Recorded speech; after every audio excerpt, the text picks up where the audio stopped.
ជំរាបសួរបងប្អូនទាំងអស់គ្នាថ្ងៃនេះខ្ញុំទិញបានត្រីទលេមួយគេហៅថាត្រីស្ពិនបងប្អូនហើយត្រីនេះជាតិមែនទែនបងប្អូនអើយនិយាយទៅមានពងសាច់វាឡើងផ្អែមនិយាយទៅយើងទិញបានធម្មជាតិចឹងណាបងប្អូនហើយនេះអឺចាប់ផ្ដើមគ្រឿងក្រៅឲ្យចិត្តឆ្អិនណាកាត់តមកលឿនមុនណាបញ្ញាប់ហេវបាយបងប្អូនព្រោះកាត់តហើយញ៉ាំបាយដោយនេះបងប្អូនអើយនិយាយទៅជាតិហើយវាសាច់ត្រីល្អពីទៅវាផ្អែមវាដូចត្រីចិញ្ចឹមឯងបងប្អូនហើយនេះដោយសារតែខ្ញុំទៅទិញមកហ្នឹងខ្ញុំទិញមកបានល្អមែនតើធំដែរបើសិតតែខ្លាញ់អញ្ចឹងណាបងប្អូនហើយវិធីធ្វើគឺយើងលាងសម្អាតត្រីហ្នឹងឲ្យស្អាត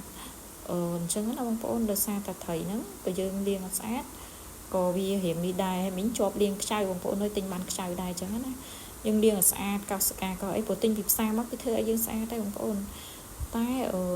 យើងយកមកសម្អាតថែមទៀតណាហើយនេះគ្រឿងក្រៅយើងមានម្ទេសស្លឹកក្រូចគល់ស្លឹកគ្រៃហើយយើងលាងសម្អាតវាកាត់កង់ត្រីនិយាយទៅបងប្អូនកុំភ្លេចឆូតវាព្រោះវារៀងមានឆ្អឹងទូចតែឆ្អឹងនោះវាមិនអហ្វិចអីខ្លាំងវាមិនធ្វើឲ្យយើងញ៉ាំទៅអត់កើតអីទេយើងអាចញ៉ាំទៅបានឆ្ងាញ់ធម្មតាទេគាត់ថាយើងត្រូវកន់វាចឹងណាព្រោះត្រីហ្នឹងវាមានឆ្អឹងសាញវាហើយនេះចាប់ផ្ដើមទឹកពុះខ្ញុំចាប់ផ្ដើមដាក់គ្រឿងក្រៅមានគល់ស្លឹកគ្រៃម្ទេសស្លឹកក្រូចនិងត្រីចឹងណាបងប្អូននេះត្រីហើយពងពិចារណាថាដាក់ថែមទៀតត្រីច្រើនតិចគ្នាយើងតិចហើយនេះឆ្នាំងយើងច្រើនតិចបងប្អូននោះដោយសារឆ្នាំងនោះវាយើងដាក់ស្ងោរខ្ចៅចឹងណាទិញបានខ្ចៅមកហើយសម្រាប់គ្រឿងក្រៅដូចតរដងហ្នឹងបងប្អូននេះគ្រឿងក្រៅយើងនៅលើដាំហ្នឹងណាបងប្អូនមានជីនិងវងមានជីណាមានអីចឹងណាបងប្អូនខ្ញុំចេះតែដោតដាំអញ្ចឹងទៅព្រោះនឹកឃើញថាយើងស្លញឹកអញ្ចឹងហើយជាពិសេសខ្ញុំចូលចិត្តតែម្ហូបខ្មែរបងប្អូនបាទខ្ញុំបង្ហាញធ្វើវីដេអូ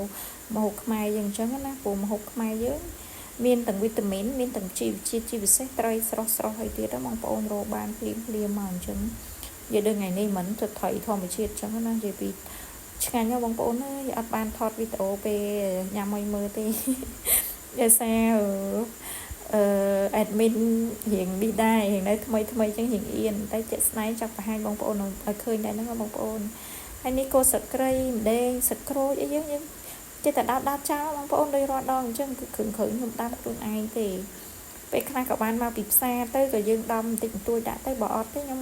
មានសកូលខ្លួនឯងតែពីច្រើនខ្ញុំប្រើតែបោះខ្លួនឯងបងប្អូនដោយសារតែវាឈ្ងុយពីទៅគ្រឿងដែលយើងបេះមកភ្លាមគឺវាឈ្ងុយហ្មងហើយក៏ខន្តីអភ័យទោសបងប្អូនដែលបើសិនជាការបញ្ចូលសលេងឬកាត់តរូបភាពឬក៏មានអីខុសឆ្គងអញ្ចឹងណាបងប្អូនក៏សូមខន្តីអភ័យទោសព្រោះធ្វើវីដេអូនេះករណីចង់ចែកម្លែកបងប្អូនឲ្យដឹងថាធ្វើម្ហូបខ្មែរយើងម្ហូបនេះម្ហូបនោះហើយបងប្អូនចង់ធ្វើម្ហូបនៅគ្រួសារយើងញ៉ាំដែរអញ្ចឹងណាបងប្អូននិយាយទៅលក្ខណៈគ្រួសារតូចអីយើងធ្វើញ៉ាំអញ្ចឹងណាហើយនិយាយទៅដូចនិយាយចឹងថាវីដេអូរបស់ខ្ញុំគឺចែករំលែកការងារស្ត្រីមេផ្ទះយើងអញ្ចឹងណាបងប្អូនហើយនេះស្លឹកបាបេះអស់ហើយបងប្អូនអើយបេះអស់ហើយនេះប្រមូលផលបើសិនជាយើងអត់សូត្របេះទេគឺអត់តន់បងចាពេលបងចាផ្ស៊ីខ្ទេចនឹងអស់ហើយអរគុណ